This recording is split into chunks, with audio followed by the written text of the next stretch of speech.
దయచేసి అర్థం చేసుకోండి. మన జాతులందరూ అనుకోని రాజకీయం కూడా ఎదగాలని, రాజకీయం ఎప్పుడైతే ఎదుగుతామో మన ఎస్సీ కానీ మన సీఐ కానీ ఒక టీచర్ కానీ ఎప్పుడైతే ఇక్కడ ట్రాన్స్ఫర్ చేసుకోవాలంటే 200-300 కిలోమీటర్ల దూరంలో డ్యూటీ రాష్ట్రాలు చేసి పెట్టాలని నేనైతే ముందు మార్చాను.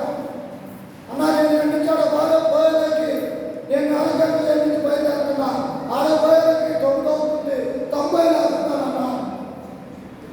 దయచేసి అదే మన ఎమ్మెల్యే మన ఎంపీలు మన సీఎంలు ఉంటే మనం ఎక్కడ దేవుడు ఆలోచించుకోవాలి. కనీసం దగ్గరగా 30 కిలోమీటర్లు 40 కిలోమీటర్లు అంతా వేయించుకోవచ్చని మన మాలజాతికి నేను ఒకటే చెప్తున్నాను. మీరు చదువులో డెవలప్ అయ్యారు, రాజకీయం కూడా డెవలప్ అవ్వాలని, మన బిడ్డలు కూడా ముందుగా పోవాలని ఈ అవకాశం ఇచ్చిన మన వేరేదానికి ఇక్కడున్న పెద్దలందరికీ, నాకన్నా అందరూ పెద్దలుగా ఉన్నారు, దయచేసి గుడివాడ ప్రజలందరికీ జైబీలు తెలియపడుతూ నా పేరు అంబటి కొండలరావు, జైబీ పీపుల్ జేఏసీ జాతీయ అధ్యక్షుడిగా తిరుగుతున్నా. గత 24 సంవత్సరాల నుంచి ఫ్యామిలీని కూడా వదిలేసుకుంటూ తిరుగుతా ఉన్నాం.